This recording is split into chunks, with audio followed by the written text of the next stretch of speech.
This one's gonna really irritate some people. Just came across this article, 8 states moving to outlaw gas-powered cars, and the ban is coming fast. And guess what? Did a little bit of research, and it's actually 13 states. How many of you think they're taking this way too far? Some crazy breaking news that definitely affects you coming right up.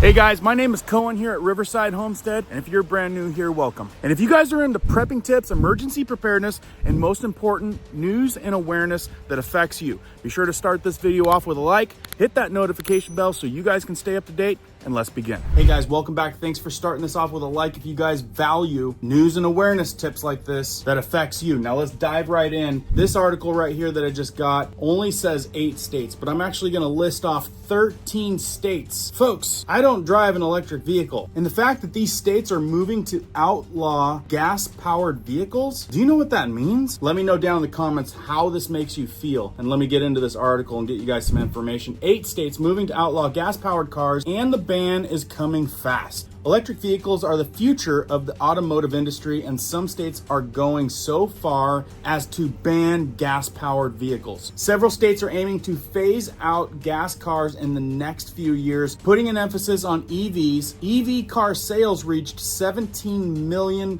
globally in 2024, with some of the biggest manufacturers being Tesla, BYD, and Volkswagen. Forecasts for 2025 anticipate sales to exceed 20 million worldwide. Now, to me, doesn't seem like a very big number, especially to make the big move to ban gas-powered vehicles, unless there's that many high-up people that are wrapped up in the financial end of EVs. Maybe they've got tons of money invested. Well, when you're a powerful person with a lot of money and you can move states to actually ban gas-powered vehicles, kind of like requiring people to take something, maybe in the event of a pandemic, I don't know, looks like a big money maker if you can control the market like that. Just thinking out loud. You guys might not agree with me, but this is really happening. So let's continue on this. While the EV industry is on an upward progression, some major car makers continue to invest in gas-powered vehicles. General Motors recently announced plans to support production of the 6th generation of GM's V8 engines, abandoning the original plan to pump $300 million into electric vehicle motor production. I bet you that has a lot to do with the recent president that was elected. A lot of people switching plans. And Tesla has experienced slower sales this year due to controversy with its CEO, Elon Musk. Now, this is a short article, so we'll just bump right through this, and then I want to give you guys an accurate list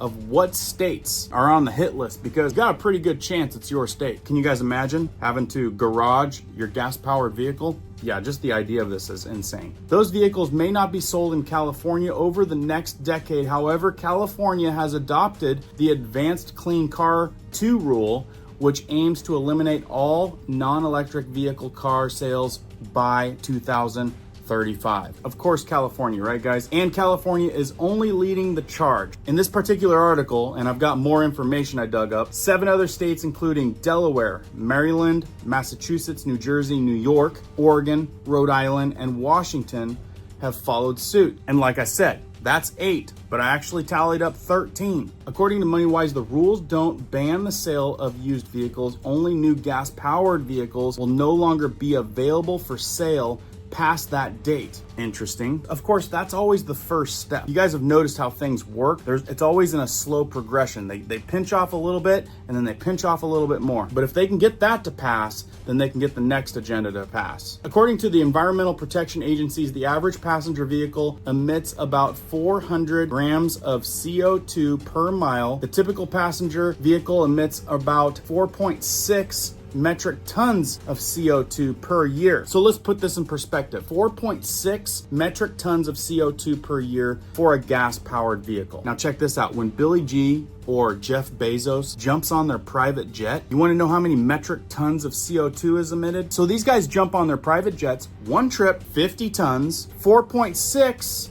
tons on a gas-powered vehicle for an entire year. What do you think's really going on here? Stepping on the little guy? Because I guarantee you, they're still going to be jumping on their jets. Coming in for a landing on this article, under the Advanced Clean Car 2 rules, the EPA estimates electric vehicle sales could make up 56% of all passenger vehicles by 2032. Now, we aren't even touching on the subject of how much emissions is created and everything else just by making these batteries and all that goes into that. You guys can throw that down in the comments if you know. They're saying this is a lofty goal considering EVs only make up about 7.6% of car sales in 2023. Though the number of EV car sales continue to grow in the US, the momentum slowed by the end of 2024, increasing by just 10% compared to 40% in 2023. I think we all know why, and that's a report coming from the International Energy Agency. Now, one of the biggest EV manufacturers is Tesla. Though the company faced a brand crisis in 2025, as it's strongly linked to Musk. And Tesla dealerships were subject of protest following Musk's role in the Department of Government Efficiency, with many experiencing vandalism. Now, I'd run down through some of these articles, but I can bet that you guys know how aggravated people are. Now, just a quick little search came up with more current data, and in fact, these are the 13 states that come up in my search that are states that have announced plans to ban the sales of new gasoline-powered vehicles. That's Delaware, Maine, Maryland, Massachusetts, New Jersey, New York, Oregon, Pennsylvania, Rhode Island, Vermont, Washington, Washington, D.C., and Virginia. So some of you may be thinking right now, I might live in the wrong state. Now, is there some kickback? Yeah, there's some kickback. Check this out. Senate votes to block California ban on gasoline-fueled cars. And this comes from Bloomberg. They're saying that there was a 51-44 vote Thursday, and this is all new in the news. Rollbacks on Environmental Protection Agency waiver issued under former President Joe Biden, allowing California to enact emission standards even stricter than the U.S. government's requirements to increase sales of electric and other zero-emission vehicles. Now, I don't know if you guys like Gavin Newsom or not, but you guys can tell me down in the comments what you think their agenda is. Like, is this just some big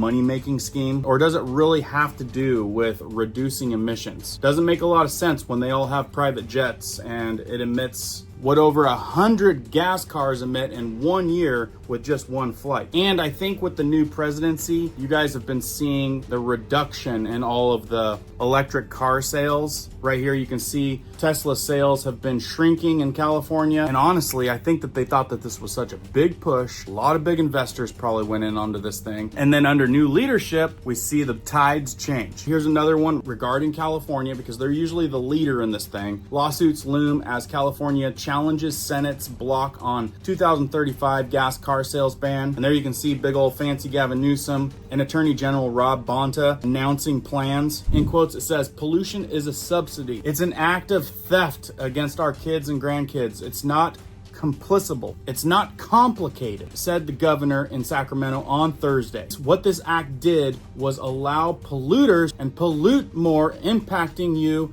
and impacting all of us. Now, yeah, big talk coming from someone that's probably not going to stop getting on to the private jets and going quickly where he needs to go, or preventing him from buying the next $9.1 million home where I still yet do not see one solar panel. Yeah, anyway, wanted you guys to know that this is coming down the pipe and tell me what you guys think. Now, real quick, for any of you guys that have seen those interesting grids in the sky, watch this video right up here. Got a very interesting twist on that. Some crazy information they don't want you to know. And if you guys missed this video down here, crazy stuff that's in your home and food that you're eating, which may be the reason why some people are getting cancer a few years down the road. Again, share this information out if you guys found it valuable and informative. Hit the like, let me know what you think in the comments. Make sure that notification bell's on, because I've got a lot more coming down the pipe. Keep prepping, keep learning, keep doing. We'll see you guys on the next one.